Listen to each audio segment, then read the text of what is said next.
Assalamualaikum warahmatullahi wabarakatuh. Hai friends, perkenalkan nama saya Muhammad Ryan Pratama, kelas 4 SD Prihati Islamic School. Hari ini saya akan menceritakan hukum tentang kisah Bilal bin Rabah, sahabat Nabi Muhammad SAW yang mendirikan muadzin pertama. Bagaimana ceritanya? Yuk ikuti cerita saya. Tapi sebelum itu jangan lupa like, komen, dan subscribe. Pada suatu hari hiduplah seorang pemuda bernama Bilal bin Rabah. Ia tinggal bersama ibunya bernama Hamamah dan ayahnya bernama Rabah. Bilal adalah seorang budak yang dimiliki oleh Umayyah bin Khalaf. Umayyah adalah orang kafir dan tidak ingin mengikuti ajaran Nabi Muhammad SAW.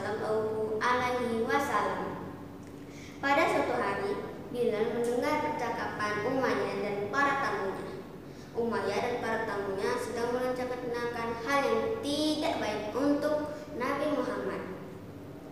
Ada yang mengatakan bahwa Nabi Muhammad itu adalah orang yang gila, tetapi dia tidak seperti orang gila. Ada yang mengatakan bahwa Nabi Muhammad adalah penyihir, tetapi dia tidak menggunakan sihir atau apapun yang mirip dengan penyihir. Bilal pun penasaran dengan sosok Nabi Muhammad SAW ini. Dia mencari tahu kebenaran dan ajaran yang disebarkan oleh Nabi Muhammad SAW. Keesokan harinya, Bilal menemui Nabi Muhammad dan dia berkata, "Wahai Nabi, aku ingin menjadi orang Islam dan menjadi pengikutmu." Lalu Nabi Muhammad SAW berkata, "Wahai umatku, kau boleh menjadi orang Islam sama sepertiku." Lalu beritanya tersebar luas hingga Umayyah mengetahuinya. Umayyah sangat marah dan merasa dikhianati oleh budaknya itu, hingga Umayyah ingin menyiksa Bilal saat itu juga. Bilal diikat di kayu oleh para al-ghadr dan Umayyah mengatakan, "Aku dapat membebaskanmu, tetapi kau harus mengatakan satu hal saja yang baik tentang berhala kami." Bilal bersikap tegas bahwa ia tidak mau.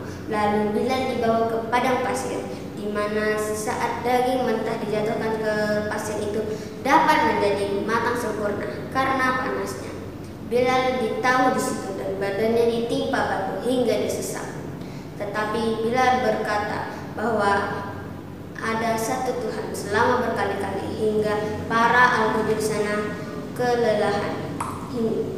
Hingga keesokan harinya Bilal dibawa keliling bukit dan kota hingga semua orang mengetahuinya.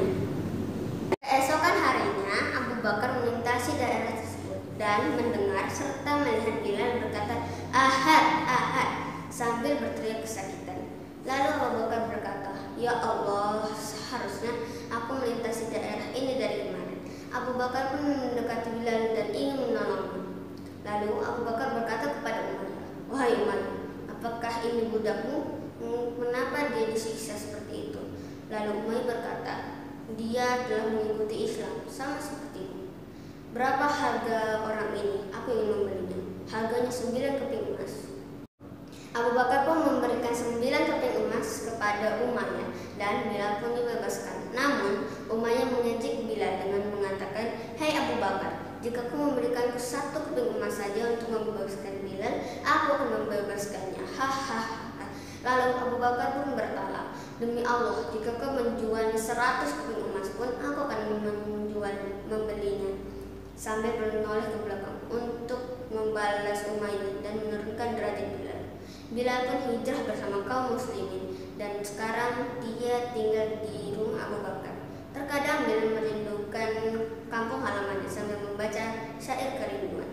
Sekarang Bilal tinggal bersama Rasulullah hingga pembangunan Masjid Nabawi selesai. Nabi Muhammad SAW menjelaskan keutamaan sholat berjamaah sebagaimana yang ditulis dalam hadis riwayat Bukhari nomor 645 dan Muslim nomor 650. Wahai umatku, sholat berjamaah itu lebih baik 27 derajat daripada sholat sendirian, kata Nabi Muhammad SAW. Tetapi ada seorang bertanya, ya wahai Rasul, bagaimana kita dapat menarik orang menuju sholat? Kita memerlukan sesuatu agar kita dapat ke masjid bersama-sama. Keesokan harinya, Nabi Muhammad dan sahabatnya mencarikan solusi, dan seorang bernama Abdullah ibnu Zaid menceritakan mimpinya semalam. Ya Rasul, semalam aku bermimpi, aku bertemu orang serba hijau dan aku menghentikannya. Lalu aku berkata, wahai umat Allah, apakah lonceng itu kau jual?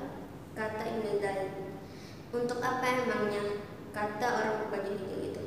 Untuk menarik orang agar masuk ke dalam masjid dan menunaikan ibadah sholat berjamaah bersama.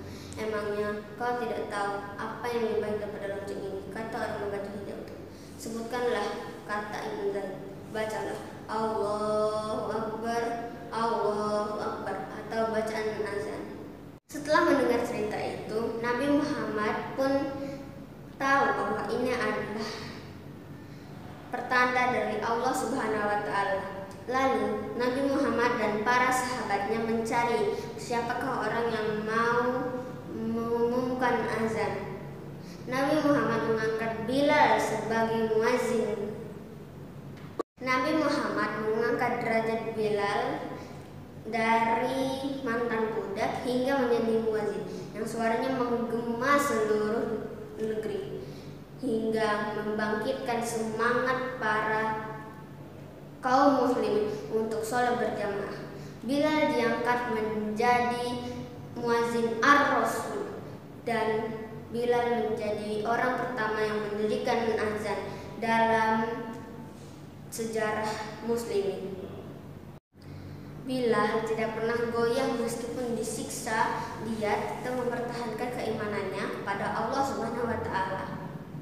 Sebaiknya kita mengutamakan sholat berjamaah 5 waktu dalam sehari. Jangan sungkan mengajak keluarga atau teman dan saudara untuk sholat berjamaah.